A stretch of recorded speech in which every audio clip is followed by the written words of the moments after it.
Hey guys, welcome to Star Wars Timeline. My name is Ben. In today's podcast, I'd like to talk about Rey and Luke Skywalker. Specifically, I'd like to analyze Luke Skywalker's training versus Rey. I know a lot of Star Wars fans have issues with sequels, saying that things happened too quickly there. We're gonna go film by film, analyze, and take a look at what each movie shows us. I am concerned, for the sake of this video, what we see on screen, but we'll discuss what we can deduce, analyze, and interpret. We're in the story that the movie doesn't show us, the story that happens outside of the screen. As always, guys, this is very opinion-based video. I'm here to share my thoughts with you and engage you in a meaningful discussion. I hope you will drop your comments in the video section below. Let me know how you feel about all of this. Once again, this is not to analyze the quality of Star Wars sequels, compare them note by note, frame by frame with the original films. I just wanted to specifically take a look at Rey's training and comparing it to Luke. We're going to do it based on what we see on the screen and the kind of stuff that we can interpret behind the screen. As always, thank you so much for watching, guys. I really appreciate all of your support, your kind words. If you enjoy my content and future podcasts, if you'd like to see them, please consider subscribing, like that video. Without further ado, let's get into it. I would like to begin specifically with Episode 4 versus Episode 7. We're going to take a look at Luke's origin, how he begins interacting with the Force, and then we're going to go to Rey. So let's ask the question, who is Luke Skywalker in Episode 4? We know that he's a simple farm boy, and the Skywalker name doesn't have a lot of meaning to us until later films, until we realize the whole legacy behind his family. He's just a young farm boy living in the fringes of Tatooine, and he has no idea what the Force is. We know that he's presumably okay with handling rifles, right? Because he takes one of the rifles in pursuit of R2-D2. He wants to capture the droid and see where is this little droid is going. So perhaps we'd never see him use the rifle against Tusken Raiders, but let's assume that he can use it because he grabs one and he goes out there into the wilds with the rifle. We know that he learns about the Force directly from Obi-Wan Kenobi, and we know that it's a entirely new concept to him. It's like the Force. He's completely clueless, and in Kenobi's hut, he explains to Luke Skywalker what it is, what it does, and that his father was also a Jedi who participated in this religion. We also know that Luke Skywalker flies a T-16 Skyhopper. Guys, I pulled up some information from Wikipedia. We know that this type of a ship is designed for people just to move around. It's a speeder. It doesn't have any military equipment, but we also don't know how efficient Luke is with flying one. We know that he can shoot Wampa rats in the Beggar's Canyon, but it's as far as the movie goes, telling us exactly how proficient Luke is with this, right?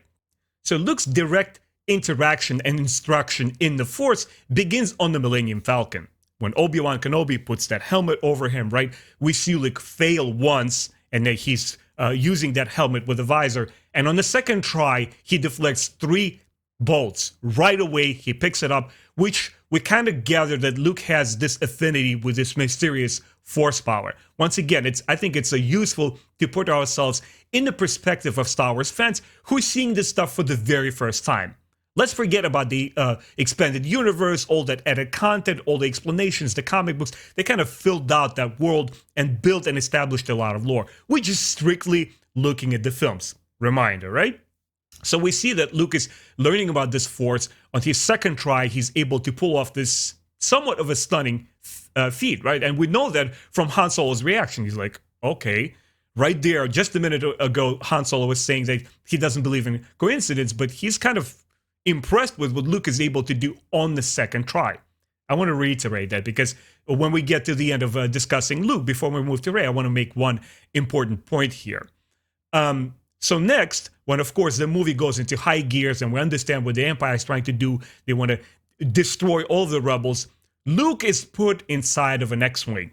Now let's make a comparison here between a T-16 Skyhopper civilian speeder bike that Luke nonchalant just flies around Beggar's Canyon, and he's practicing shooting some kind of rat creatures. We didn't even know the size or dimensions of those things. He's just doing that for recreational purposes, or for whatever reason. You're bored on Tatooine, right? There's too much sand and not much else. But now he is piloting an X-Wing, an elite military fighter in a highly specialized military operation, right? There's insurmountable odds. And the reason that I'm stressing all of it is that Luke goes in, and once again, we're reiterated with this idea that he has this affinity with a very special power. We hear the deceased Obi-Wan Kenobi's voice in the background saying, "Luke, trust in the Force." And sort of the picture itself, there is not a lot of room left for interpretation. The movie itself shows us that Luke gives himself in service of this greater power, right? Because even when he disconnects from that computer targeting system, we know that he lets go in a way. And that's exactly what Obi-Wan Kenobi says once again in the background. He says, "Let go, Luke. Trust your instincts. Trust in the Force." Many, many times it's reinforced that Luke gives in to a greater power, and that's how he's able to accomplish a completely impossible task. He shoots torpedoes down that shaft and completely destroys the Death Star.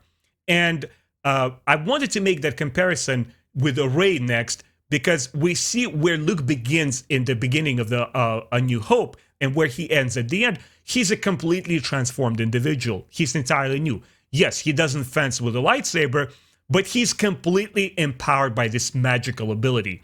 He goes from a Tatooine farm boy, who all he does is carry around a rifle, which we never see him use. And he says us in word, and we're supposed to believe that he's pretty proficient flying a skyhopper. Now he is put in the second half of the film without proper training, right, without any prior military past. A 19-year-old boy sits in the military fighter, is able to follow all the maneuvers with soldiers, with professional pilots, and he's the only one who destroys this mega weapon. It's a pretty impossible, pretty fantastical accomplishment. But why does he do it? Because the Force. The Force allows him to do it. It's the Force working through him. Anyway, this is who Luke Skywalker is. Let's go to Rey. We know from the beginning of the film, The Force Awakens, that Rey is a scavenger. She's a loner. Unlike Luke Skywalker's sheltered life, where he is protected by Owen Lars and Aunt Beru, right? He has a homestead, he's looking forward to things, he's helping on the farm. She's a loner.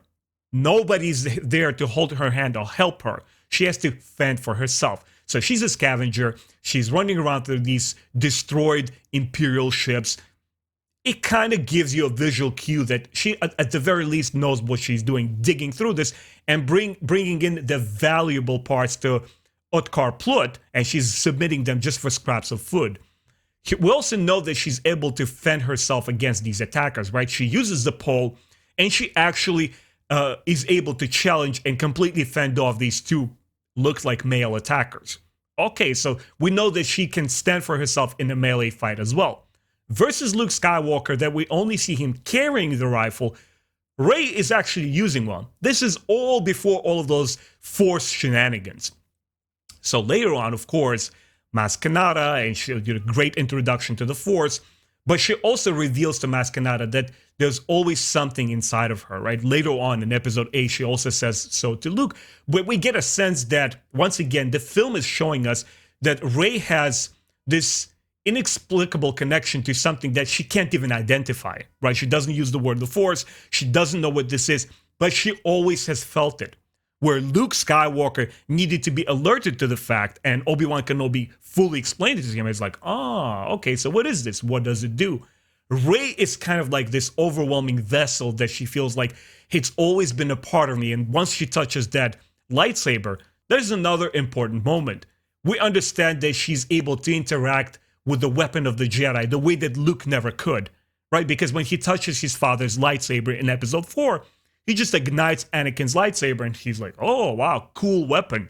What happens to Rey? I'm going to cheat a little bit here. We're going to dig into the expanded universe and talk about the psychometric ability, right? Where a Jedi like Quinlan Vos, anytime he's able to touch an object, especially an object that is strong in the Force or was owned before by a user who is strong in the Force, you're able to read those impressions and maybe not a pure vision, but kind of like interpret who this owner, who this person was. Rey has a full-blown vision. I don't think it happens by accident. Whether, it was J.J. Abrams' intent all along to tell us that she's super powerful or not, at least we see it on screen. Something magical, some divine intervention happens and she's able to have this experience, which Luke has later on by being able to hear Obi-Wan Kenobi's voice. At the end of the film, The Force Awakens, Rey is there doing something that Luke never could, right? Luke practiced against 3 laser bolts versus a training droid. That's literally all he does. He blocks 3 bolts, he's done with it. I wouldn't call it a proper fencing practice, right? Rey doesn't even have that, but we do know that before this time, she's proficient with another melee weapon, which is a pole. So it's not a far-fetched idea to think if she's able to handle a pole, perhaps she could grab this laser sword and flail it, fling it around like a baseball bat. As a matter of fact, I hear a lot of Star Wars fans talk about her technique. That's exactly what she's doing. There's not any specific stances that she uses or some kind of forms. She flings it around. But also, let's pay attention to who is her opponent. We know from the beginning of the film that Kylo Ren is very interested with this Rey persona. He says, "Who is the girl? I want her." So his idea is to capture this girl, to convert her, right? When he interrogates her and he tries to probe her mind, he wants to kind of like understand what makes her tick, who she is, and why she's so damn powerful in the Force when she resists him. So it's very, very interesting ideas. And let's not forget the last fact is that Kylo Ren is, on top of being disadvantaged trying to capture the girl, not kill her, he is also wounded. He has a gaping hole the size of a fist in his gut. Remember when he's like beating his chest and blood is pouring down through the snow? He's wounded and he's not trying to hurt or kill her. So I would say it was a pretty fair match there. She's enraged. She has this mysterious power bursting out of her. She doesn't know what to do with it. And she's there to kill. She's there to protect her friend Finn. She's flailing it aimlessly. And in my personal opinion, I felt it was somewhat justified because she wasn't this finesse fighter who is doing backflips off the trees on that planet. She's basically defending herself. And at the end, she needed to escape and Chewie was there for her. Anyway, this is who Luke Skywalker is versus Rey. More or less, they demonstrate enough personal abilities and enough affinity to the Force that their characters sort of work in those films. But what happens next? Let's keep it moving, guys. We're now in episode 5, Empire Strikes Back, versus episode 8, which I feel are the most important to discuss in order for us to understand what Luke's level of training is and what Rey's level of training is. Before I dive into it, I'd like to say one thing, that the idea of passage of time, how much time passes between each frame where a character stands and then it moves on to the next scene, right? And the next scene, they constantly cut the frames and they describe your certain scene this way, but then they move away to a different location, to a different part of the film. Like we travel from Dagobah to Bespin several times, right? We have these cuts. How much time elapses between those parts? The movie doesn't tell us. Once again, we are primarily concerned with what the picture is telling us. Now, you could start calculating it and rationalizing and saying, you know, Luke has stayed on Dagobah for X amount of hours, days, weeks, who knows. When I was watching the original trilogy as a kid, for me, the passage of time was like this, because things are happening quickly. We understand that Han and Leia are captured. Han Solo is being tortured. And this is what Luke Skywalker sees in the vision. What is he going to do? Is he going to sit and contemplate and get his skills up on Dagobah before he goes rescuing his friends? No. He rushes off there. And even Obi-Wan Kenobi and Yoda admonish him, like, hey, don't rush off. Stay here. You got to complete your training. He goes off immediately. I would surmise a day or two at the best pass around. And he's like, I'm off, guys. I'll promise I'll come back, but I got to go. So this is the idea of passage of time. Same with Rey. You know, we understand that episode 8 begins immediately after episode 7. But how much time Rey spends on that Acto Island before she goes off to confront Kylo Ren, I would say it's very subjective. There isn't any right or wrong answer for that. Anybody who tries to propose, well, Ben, here's the ultimate fact. This is exact amount of days, hours, and minutes that passes. Guys, it's all conjecture. Because the film doesn't simply inform us. It gives you a sort of idea that we're here now, and we're here in the next moment. It's up to you to interpret how much time elapses. Anyway, moving on to episode 5 and episode 8. Who is Luke Skywalker in Empire Strikes Back? In the beginning of the film, Luke is caught in Wampa's cave, right? He's in a very perilous situation, and we see Luke use a telekinetic force ability. Where would he learn it from? Obi-Wan Kenobi does not contact him until later on in this film. So he has no instructor, he has no resources to learn about the Force, right? There is no manual book. Speaking of manuals and Jedi texts, we're going to talk about this a little bit later. But he has no point of reference. The only instruction that he got was deflect 3 laser bolts in the previous movie and hearing Obi-Wan Kenobi's voice in the background saying, trust in the Force. That is it. How does he learn this telekinetic power in the Wampa cave? I have no clue. When I was a kid actually watching those movies, I was confused. I could not understand the visual language of what is happening. I thought it was a film mistake. I was like, I'm so smart. And whoever is making this movie is wrong, because the lightsaber is in the snow one moment, and the next second it's in his arm. How is this possible? What is happening? I couldn't even grasp it. I couldn't even understand. It's a pretty dramatic shift. Yes, there is some time passing between episode 4 and episode 5. But my question is, where does Luke learn all of this stuff? Seems to be trust in the Force is enough, right? It's this supernatural, magical power that is instructing him, like, this is what you could do now. You could have the power of telekinesis. Later on, he has a vision. He sees Obi-Wan Kenobi. How does that come about? Is his training required and able to accomplish this kind of feat? Or is it Obi-Wan Kenobi's ghost just appearing to him, just like he could for Rey or for anyone else, right? This is the same question I had in episode 7 when Rey has that vision through Anakin Skywalker's lightsaber. How come she can have a vision? Is any skill required on the behalf of a Force-sensitive individual, or does it just happen because it's the will of the Force, and trying to rationalize and explain it logically is a wasted time because you can't do it, because it's a fantastical film, it's magic involved. Now we're on Dagobah, right? Luke is in full swing training. First, he completely disregards Yoda, and he's like, oh, he's the master. I'm ready to train. Just once again reiterating the Force how of a green leaf he is, and there's a lot more for him to learn. Anyway, what do we see exactly? What does the movie show us? We are shown that Luke spends some time on the Dagobah. He fails to advance his skill of telekinesis because he can never raise that X-Wing from the swamp. He does 2 backflips. He climbs some vines. He swings some vines.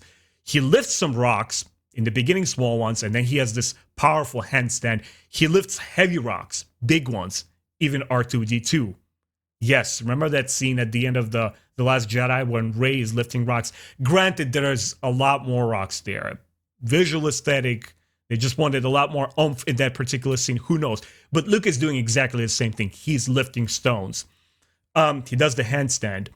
He has a vision of his friends being tortured, and then he has this powerful dark cave experience. In other words, he has this direct connection to the dark side, and he gets a taste of it. What would happen if he continues on the path of the dark side and anger, and if he lashes out at Darth Vader, he will become the same exact thing. You guys remember, right? He's chopping the head off from Vader, and then he sees his own reflection in it. Now, when he goes to fight Darth Vader, right, post his training, he does all of the things which I just described visually take place, and then he goes to fight Darth Vader. Even without resorting to Star Wars prequels, we know that Darth Vader is special. He is Emperor's handpicked executioner. He's extremely powerful. Even Obi-Wan Kenobi says that he helped destroy Jedi Knights in the previous movies. So, I don't know if Luke Skywalker's training on Dagobah was enough to stand toe-to-toe with Darth Vader. You could argue and say that, okay, Darth Vader's intent also was not to kill Luke. Just like same thing with Kylo and Rey. He's not trying to kill his son, he's trying to get him to the dark side, convert him.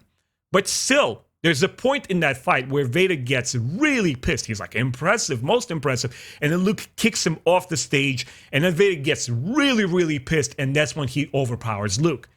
Up until the very last point, until he chops off Luke's arm, you could tell that they're going more or less toe to toe. How is that possible? Where's the critique saying that, hey, Luke is overpowered, he's too strong? Even with all the training that is taking place on Dagobah, doesn't it take years and upon years of dedication and training and meditation and understanding Jedi religion, Jedi lore, everything that Obi-Wan Kenobi and Anakin Skywalker were exposed to, according to the original Star Wars films, even without going to the prequels? We know that both Kenobi and Anakin were veterans in battle. Luke is training literally for a couple of days, okay, I'll say at most weeks on Dagobah. And he goes in and he has toe-to-toe battle with the baddest mofo out there in the galaxy. And like, how is that possible? Anyway, you guys get the idea. I would say it's the film language saying like, look, passage of time. Once again, Luke is here in this one moment in Dagobah. He trains, he elevates his skill to a certain degree, and now he's got to go and rescue his friends. Not everything needs to be spelled out for us. Not everything needs to be spoon-fed and explained exactly. We're there on the ride. You can suspend your disbelief and say like, yes, Luke got proper instruction. He's there. He fought Vader. He failed. We pick up from The Force Awakens, where Rey finally finds Luke Skywalker's island, to The Last Jedi. She's there. She's asking Luke Skywalker to train her. Of course, he's being the teacher who's like neglects her. He says like, I won't teach you. There's a reason why I escaped. But then the training begins. He explains to Rey what the Force is. He makes her feel the world around her, and you see the cycle of life, right? The death and rebirth, that beautiful scene. Then he asks her to feel inside. He like hits her with a little leaf, and she says, no, not physically. It's inside. It's that power that you're describing to me that was always inside of you. Once again, reiterating the point that Rey was always conscious, aware of something really, really powerful. This resource, this well of knowledge, magical ability hidden inside of her. So Luke Skywalker explains the concept of the Force to her. He also explains to her why the Jedi of the past failed, the Jedi hubris, which I thought was a brilliant scene. It brought Star Wars prequels into the fold, and it also expanded Rey's knowledge and understanding. It contextualized for her what the Jedi stood for. We see that she's practicing with a lightsaber, something that Luke Skywalker never does in Episode 5. He never practices with a lightsaber. The only time we see Luke Skywalker practice was in Episode 4 when he deflects 3 laser bolts from a droid. That's it. In Episode 5, there is no lightsaber training. He goes directly versus Vader, and they have this amazing duel. She practices with a lightsaber. Again, passage of time. How much time elapses? Guys, it is all up to you. I honestly don't have the right answer here. For me, she probably stayed on Acto the same amount of time that Luke stayed on Dagobah. It sort of makes sense.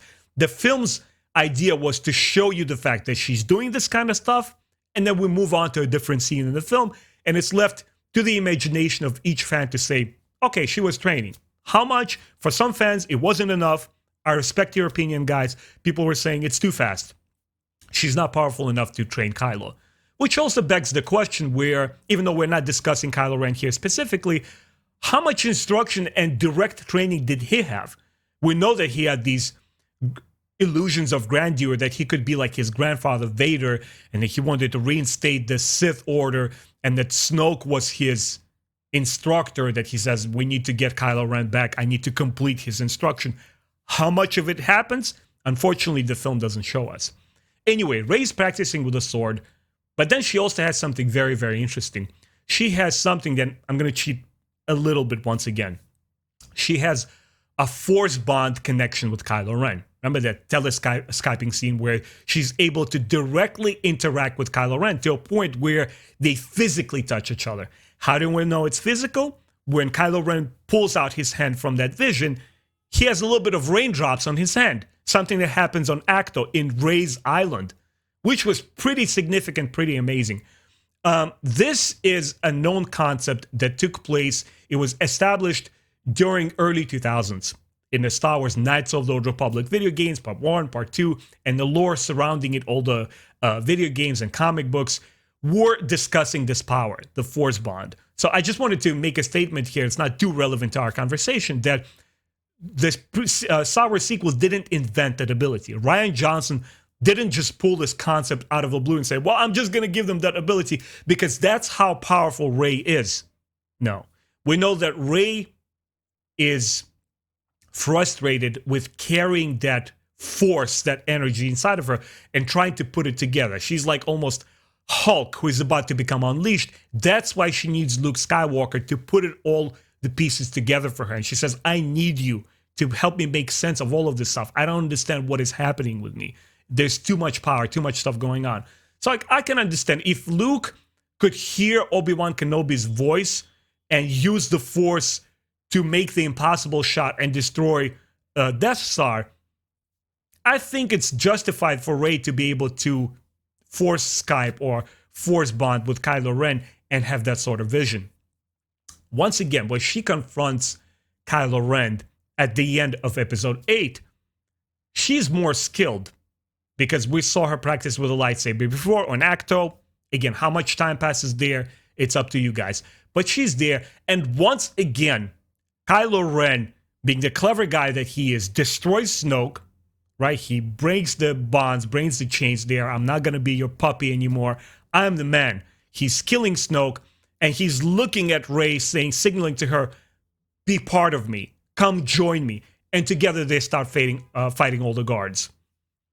Maybe Rey is a little bit too finesse there with her strikes and poses. It's a pretty immaculate scene there in the throne room. Right? They fight helping each other. They're fighting back to back. Kylo seems to be stronger.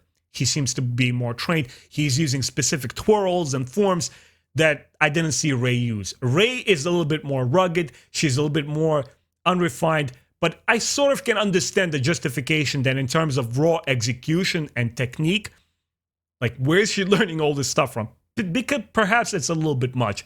But at the very least, I think that we're given enough visual cues to show that she was training with Luke, with the Grand Master. If Kylo Ren was training with Snoke, a nobody, as we found out, Rey was training with the greatest Jedi that ever lived, or the son of the greatest Jedi, whoever you consider to be more powerful, Anakin or Luke.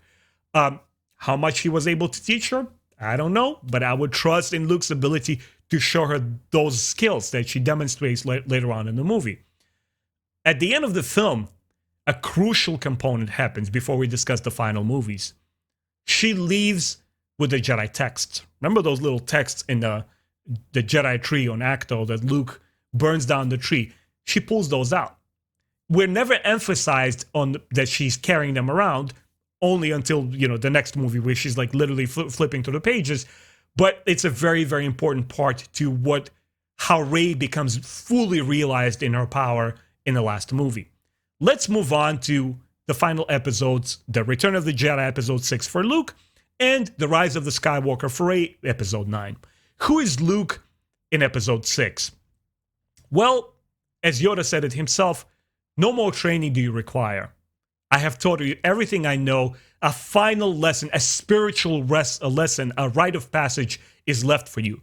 You have to go and you have to confront your father. You have to see him face to face. I think it was as much for Luke's sake as it was for saving Vader. Because Luke had to confront his demons, his fear, his anger, his aggression, all of the stuff of the dark side, and he had to completely discard it. And what does Luke do at the end of the Episode 6? When he defeats his father in anger, and then he stops, he says, I don't want to be this. And when the Emperor tries to push him emotionally over the brink, he tosses away his lightsaber. He says, this is not the way. Violence is not the way. I will not succumb to your machinations. I am just a Jedi like my father before me. And then Palpatine obviously starts torturing him. And the miracle of Anakin's transformation back to the light side, he sees his own son being tortured. And that's when he destroys the Emperor. It wasn't Luke's lightsaber that made Darth Vader come back to the good side. It was Luke's complete trust in the Force and sacrifice, because he could have died in that moment. So whether he died or not specifically, it was still a sacrifice. He threw away his lightsaber and he said, do as you must. So there's no more training for Luke to be done in terms of understanding the Force. He's a complete Jedi. So, and that final lesson, spiritual lesson, just puts the final piece of the puzzle together. He's a complete realized Jedi. Who is Rey in The Rise of the Skywalker? Well, in the beginning of the film, she's still practicing. With who? With Leia. And we learned that Leia was also taught by Luke Skywalker to be a Jedi. So she continues on her studies with Leia, with arguably one of the strongest Jedi users out there. Unfortunately, we never see it in the film, but it's kind of alluded to when Luke and Leia are training. We're shown they're young and they're training together in the past. So she's training with Leia. We see this heavy regimented kind of course that she goes through. She levitates in the air and she's flipping through the Star Wars holy books, right? She's learning about the Force that way. When she fights Kylo Ren, we see that, on those ruins of the Death Star, we see that she's still weaker than him. How? Because he overpowers her. She's strong in the Force, don't get me wrong, but he overpowers her each and every time. And the only reason she was able to deliver that killing blow is because Kylo Ren was distracted. He was distracted by his mother's passing, and it was a very, very touching moment for me. Of all the things in a very flawed Episode 9 that I absolutely adore, was that moment when he reconnects with his past memories of his father and with his mom, and that's what stops him. Her death defeats him, and the lightsaber falls from his hand, and Rey is there to deliver that final blow.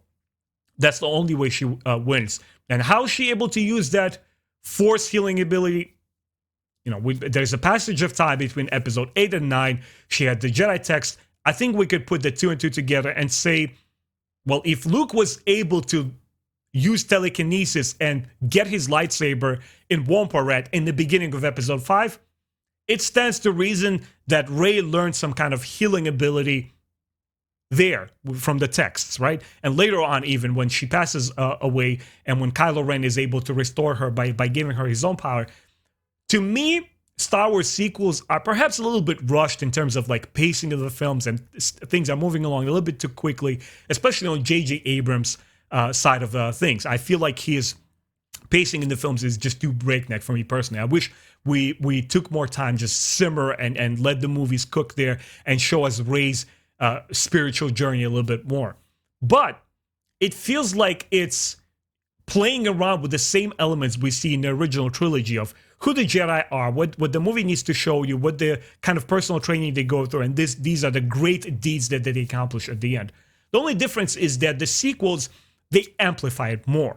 They're saying that we want to be more exciting, we want to be more thrilling. We're going to show you, instead of 5 rocks that Luke is levitating on Dagobah, Rey is going to levitate 25 rocks at the end of The Last Jedi. That is the only difference. It's an aesthetic difference, it's a visual difference. But all the key moments of Rey's training and Luke Skywalker's training, I would say, is more or less the same.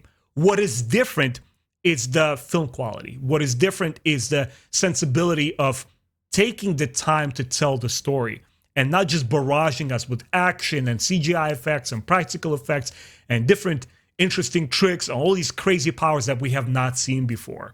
I think this is one of the things that I can openly criticize about sequels, is that they try to put too many bells and whistles into it. I think less is more. I think Star Wars, the original trilogy, stands unchallenged, not by prequels and not by sequels, because they're immaculate in the sense that each story segment and each action segment, they all work together in concert with one another. Luke's training feels more organic. It feels more natural. It is not rushed. It's because of the entire setup of those films. There is no question about it in my mind. Those are better made films. Whether it was a single vision or not, that is open for debate. George Lucas did not necessarily know that he was going to make Luke and Leia brother and sister, as is evident by the script and that very, very heavy kiss they share in Episode 5. And then at the end is like, I am your father. I'm like, okay, all right. Luke has a lot of infatuation and sexual tension between him and Leia in Episode 4, but now At episode 6, she says, "I always knew you're my brother." I'm like, okay, that's kind of weird. So it's, it's open for debate.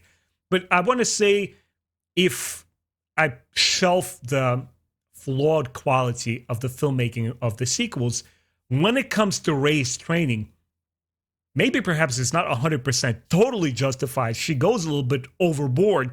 I don't disagree with it, but I would say that we're shown enough visual cues in the films, and if your heart and mind is open to say, look, I kind of feel these movies are flawed, but I also enjoy them for the kind of story that they tried to tell.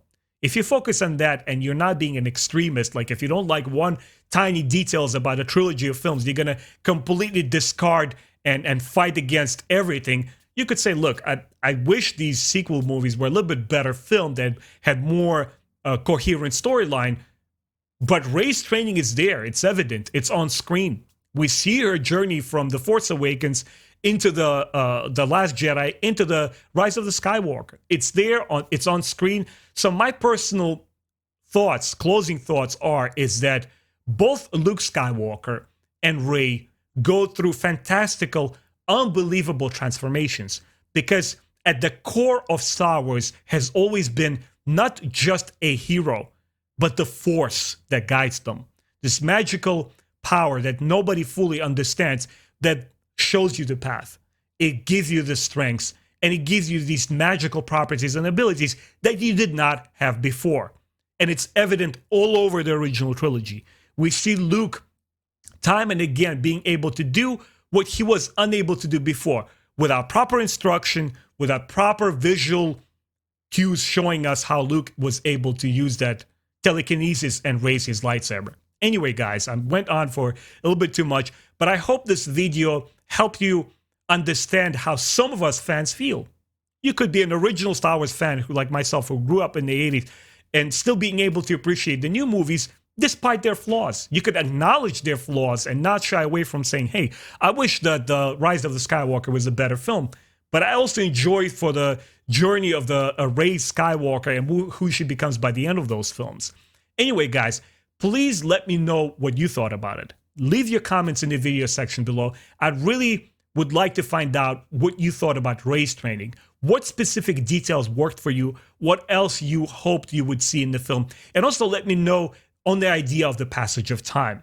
How much time do you think passed between Luke Skywalker training on Dagobah and chasing off to Dagobah to fight Darth Vader? And how much time passes between Rey's training on Actor with Luke Skywalker before she goes to fight side by side with Kylo Ren? As always, guys, thank you so much for watching. I really appreciate all of your support. I'll see you next time.